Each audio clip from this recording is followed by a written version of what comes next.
अब चलिए इसी को लेकर करेंगे बड़ी चर्चा कि ईरान में जो वॉर फ्रंट खुल रहा है, इसके जरिए अब पूरी दुनिया पर कैसा असर पड़ने वाला है और क्या ईरान के रास्ते से पूरी दुनिया वर्ल्ड वॉर 3 के मुहाने पर जा खड़ी होगी। पाकिस्तान किसके साथ स्टैंड रखेगा, ईरान के साथ, अमेरिका के साथ, चीन के साथ, या अपना एक अलग स्टैंड, जो कि आज तक देखने को नहीं मिला है। अब करेंगे इसी पर बड़ी चर्चा। हमारे साथ खास मेहमान कनेक्ट होंगे कर्नल कुणाल भट्टाचार्य, रिटायर्ड रक्षा विशेषज्ञ के तौर पर हमारे साथ कनेक्ट है। Group captain UK Devnath sir, retired भू राजनीतिक विश्लेषक के तौर पर हमारे साथ कनेक्ट है। मलिका पांडे जी इस वक्त आपको स्क्रीन पर नजर आ रहे होंगे। पहला सवाल मेरा मलिका जी आज आप ही से रहेगा।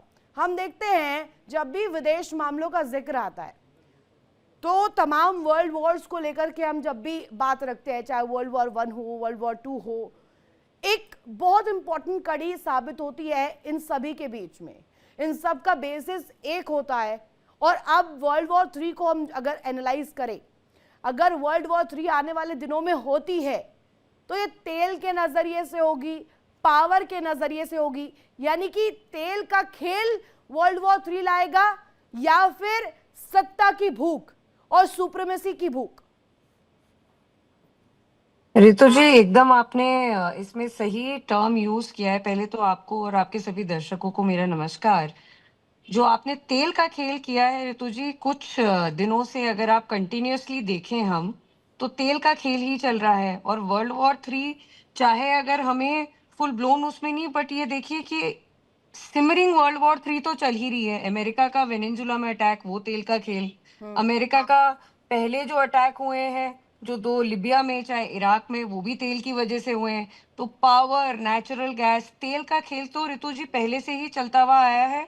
और 2025 और 26 में हम लोग कंटिन्यूअसली देख रहे हैं कि ये और चलने ही वाला है।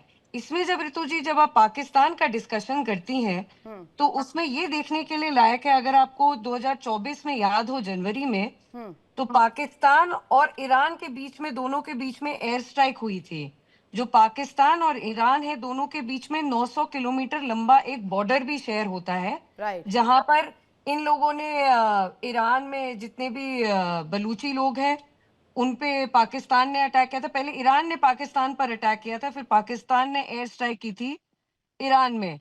तो इनके बीच में हमेशा से वो तनाव रहा है। फिर बट सब चीजें ठीक हो गई, क्योंकि वहां भी तेल का खेल इन्वॉल्व था अगर आप देखें तो। क्योंकि पाकिस्तान बहुत ज्यादा ट्रेड सरप्लस में है ईरान के साथ, बहुत ज्यादा चीजें आयात करता है ईरान से, मतलब इंपोर्ट करता है ईरान से, और उसमें से सबसे मेजोरिटी है तेल। तो वो नाराज तो नहीं कर सकता है, but at the same time वो यूएस को नाराज नहीं कर सकता है।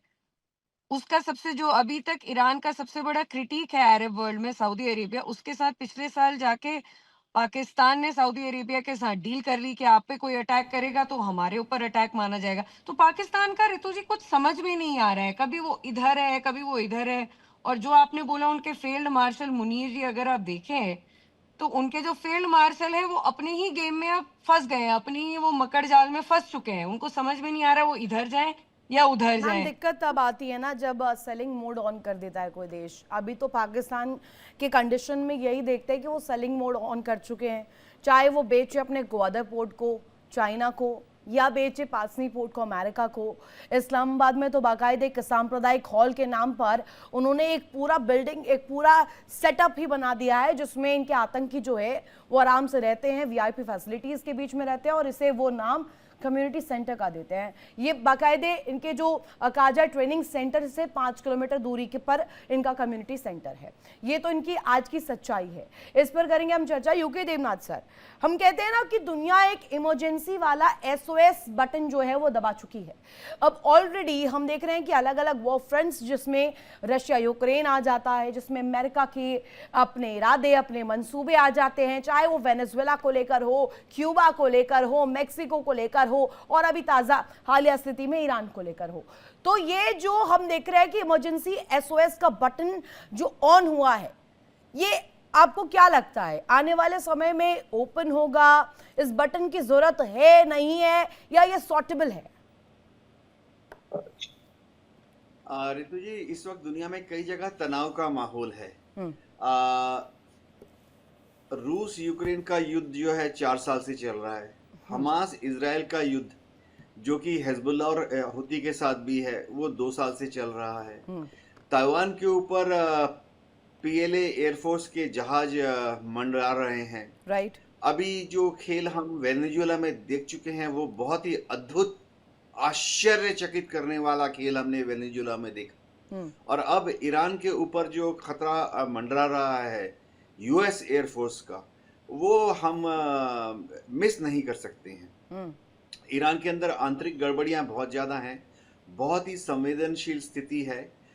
अमेरिका में डोनाल्ड ट्रंप यह आशा कर रहे हैं कि जो हजारों या लाखों की संख्या में प्रदर्शनकारी ईरान की सड़कों पर उतरे हैं, वो और ज्यादा सरकारी प्रॉपर्टीज पर आग लगाएंगे। डोनाल्ड ट्रंप सीआईए और मोसाद से कह चुके हैं हम कि तो देख रहे हैं प्रदर्शनकारियों सर, को अभी एनकरेज तो करो कि अगर और हमास का फायर आपने जिक्र यहाँ पे ब्रिगेड किया की है, गाड़ियों को जलाएं। पहले तो इस्माइल हानिया, उसके बाद याह्या सिनवार, दोनों को जब दोनों की मरने की खबर सामने आती है, दोनों चीफ्स को लेकर की जानकारी मिलती है, उनकी मौत हो चुकी है। अब वो तो नया चीफ बना रहे हैं। मिडिल ईस्ट में पहले से ही संग्राम है, हमास पीछे नहीं हट रहा है। ईरान में हम देख रहे हैं कि किस तरीके से प्रदर्शन हो रहे हैं। मैं आपसे जानने में इंटरेस्टेड ये हूं कि ये जो फ्रंट्स खुल रहे हैं, ये अब अलग थलग की लड़ाई लड़ेंगे या अब ये मुद्दा जो है एकल होकर के, एकीकृत होकर के, यूनाइटेड होकर के एक मुद्दे पर आएगा और दुनिया में दो खेमे हम देखेंगे? ऐसा कुछ होने वाला है क्या? हाँ रितु जी, ये सारे जो युद्ध हैं, पहली चीज तो है सीमित रहेंगे अपने दायरे में। ओके। ऐसा संभावना कि ये सारे युद्ध आपस में जुड़कर इस तरफ उस तरफ, या हम कुछ चैनल्स में विश्व युद्ध की भी बात कर रहे हैं, ऐसा नहीं होगा। हाँ, इसमें कोई शक नहीं है कि दुनिया के ज्यादातर जो देश हैं वो अब अमेरिका की छत्र छाया में चले गए हैं, अमेरिका की शरण में चले गए हैं, अमेरिका के चरण में चले गए हैं। दुनिया के बहुत कम देश ऐसे हैं, 4-5 देश ही ऐसे हैं जो कि अभी रूस के साथ हैं, और दुनिया के काफी सारे देश अभी भी हैं, दर्जनों देश जो चीन के साथ हैं। चीन के साथ दुनिया के काफी देश जो हैं वो ज्यादातर गरीब देश हैं, डेवलपिंग कंट्रीज हैं, ग्लोबल साउथ के कंट्रीज हैं, अफ्रीका के, लैटिन अमेरिका के या साउथ ईस्ट एशिया के। चीन के साथ दुनिया के देश इसलिए हैं क्योंकि चीन वहाँ बड़ी संख्या में निवेश करता है। तो ऐसे में क्या है, दुनिया अलग अलग खेमे में बट रही है। इसमें कोई शक नहीं है कि दुनिया में इस वक्त चीन जो है बहुत तेजी से एक बड़ा इन्फ्लुएंसर बनता जा रहा है।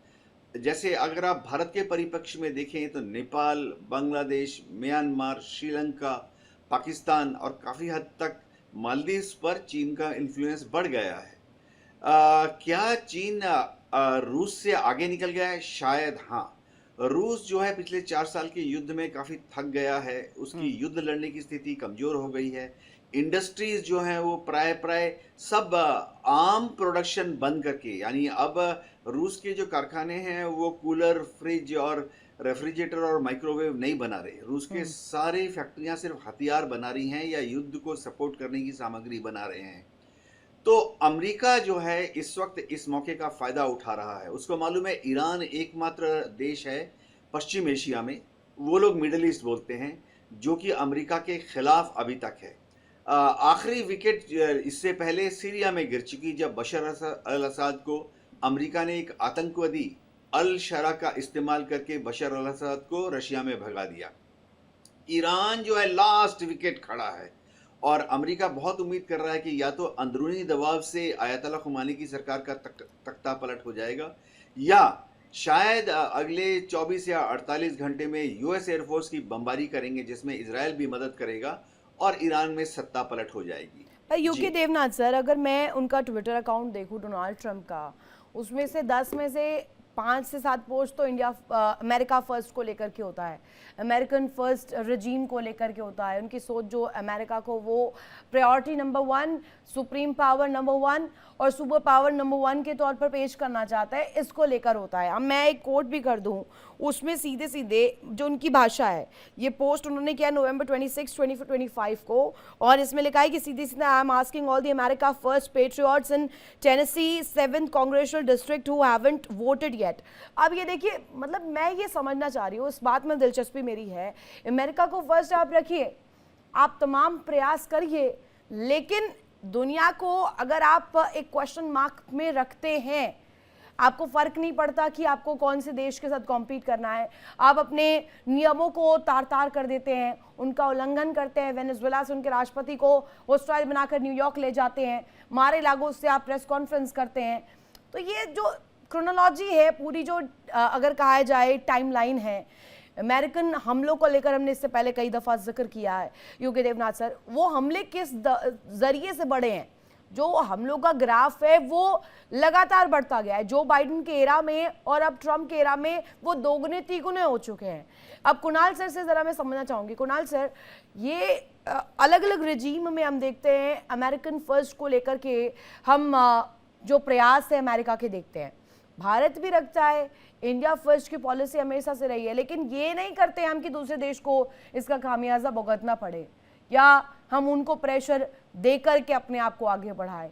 हम तो एक डिप्लोमेटिक टर्म्स में इंटरनेशनल नियमों को साथ चलते हुए, लेकर के चलते हुए हम आगे बढ़ना चाहते हैं ना, पर ये सुपर पावर क्यों नहीं समझता? ये बात आपने सही बताया है। डंडा जिसका है जमीन उसका है, ये तो हमने पहले से ही जाना है। जैसे आपने देखा होगा वेनेजुएला में यूनाइटेड नेशंस का 200 कंट्री में 190 कंट्री अमेरिका को गाली दिया हुआ है और उसके अगेंस्ट में स्टेटमेंट दिया है, लेकिन अमेरिका को कोई फर्क नहीं पड़ता है, क्योंकि वो अभी वन वे ट्रंप अभी वेनेजुएला का प्रेसिडेंट बन गया है। तो ये तो दादागिरी सारी दुनिया में है। जैसे आपने पहले भी देखा होगा, चाइना तिब्बत ले लिया है।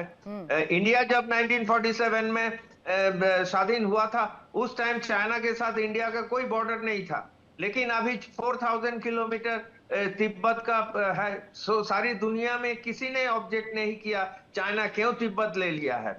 तो इसीलिए मैं बता रहा हूं, ताकत जिसका है, आर्मी जिसका ज्यादा है, स्ट्रांग है, उसका तो सभी ने सलाम करेगा।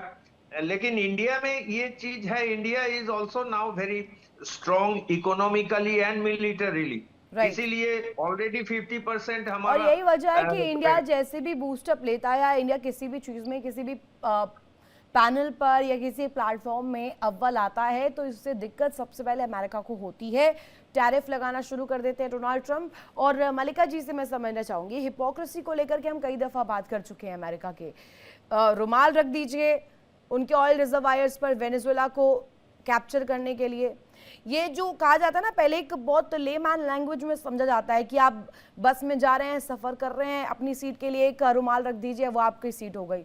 अमेरिका और डोनाल्ड ट्रंप इसी नीति के तहत आगे बढ़ रहे हैं, चाहे ऑयल रिजर्वायर्स हो, ईरान की तस्वीर हो, न्यूक्लियर वेपन्स को हथियाना हो, किसी भी देश को घुटनों पर लाना हो, वो यही पॉलिसी अपना रहे हैं। रुमाल रखिए और वो अपना। रितु जी, आपने बिल्कुल ठीक कहा। और पिछले कई दिनों से हम ये देख रहे हैं कि जो इंटरनेशनल लॉ है, जिसमें आर्टिकल 2 और 42 के अकॉर्डिंग आप किसी भी सॉवरेन कंट्री में पहले तो ऐसे अटैक नहीं कर सकते, और अगर आपको करना है तो आपको यूनाइटेड नेशन सिक्योरिटी काउंसिल की परमिशन चाहिए। बट अमेरिका ने तो वो सही समझा ही नहीं, सीधे जाके वेनेजुएला में गए और प्रेसिडेंट के अलावा उनकी वाइफ को भी लिया है। मतलब आप देखिए, एक वीकलिंग जो है उनको भी आप लेकर आ रहे हैं। मतलब आप क्या दर्शाना चाह रहे हैं वहां के दोनों को? और उनकी पेशी, एक सॉवरेन कंट्री के पेशी आप कहाँ कर रहे हैं? आप अपने कोर्ट में कर रहे हैं, अमेरिकी कोर्ट में कर रहे हैं। तो ये कैसे पॉसिबिलिटी है? तो रितु जी, अभी हमने कुछ दिनों से देखा है कि ट्रम्प का खेल जो है वो ये है कि माई वे और हाईवे वाला हो चुका है। माई वे और Trump way, I would rather से, रितु जी। तो उसमें क्या हो रहा है कि अभी जैसे ग्रीनलैंड में उन्होंने बोल दिया कि भाई मैं नहीं जानता हूं उनके प्राइम मिनिस्टर कौन है। क्योंकि ग्रीनलैंड की क्लोजनेस, अगर प्रॉक्सिमिटी देखा जाए तो यूएस से ज्योग्राफिकली ज्यादा है, बट ग्रीनलैंड के प्राइम मिनिस्टर बोल रहे हैं कि भाई हम डेनमार्क के साथ जाना चाहते हैं, कहीं भी चॉइस मिले तो हम डेनमार्क के साथ जाना चाहते हैं। जैसे ही ट्रंप ने ये सुना तो उन्होंने स्टेटमेंट जारी कर दिया, कौन है उनका प्राइम मिनिस्टर, हम तो किसी को रिकॉग्नाइज ही नहीं करते हैं। तो ऐसी चीजें, कोलंबिया जो उनका कोल्ड वॉर से साथ ही रहा करता था, उनके ऊपर वो नारकोटिक्स के उसमें अटैक करना चाहते हैं, क्यूबा के ऊपर अटैक करना चाहते हैं, इंडिया को थ्रेट दिया है कि भाई हम आप पर टैरिफ लगाना चाहते हैं। भाई आप इंडिया में कितने भी टैरिफ लगा लीजिए रितु जी, पिछले नवंबर पे मिनिस्ट्री ऑफ कॉमर्स की वेबसाइट में, ऑफिशियल वेबसाइट में दिया गया है कि हमने रिकॉर्डेड तेल खरीदा है पहले तो रशिया से, और हमारे हाँ। साथ अमेरिका में भी और हमने तो ये रिकॉर्डेड उनके पॉलिसी, साथ हमारा हमने तो ये ट्रेड भी नीति हुआ है। बहुत क्लियर रखी है मलिका जी। हमने तो कहा है हमें जहां से फायदा होगा, हमें जिस जरिए से प्रॉफिट होगा, हम उधर से खरीदेंगे, वहां से इंपोर्ट करेंगे। देखो If रितु जी, it's और हमारे Russia, प्रधानमंत्री ये क्लियर भी रहे हैं। आप देखिए, जो उनका, हमारी जो पॉपुलेशन, जो हमारी सिटीजन्स को जो फायदा देगा, भाई जब हमें तेल सस्ता वहां से मिल रहा है तो हम क्यों नहीं लेंगे।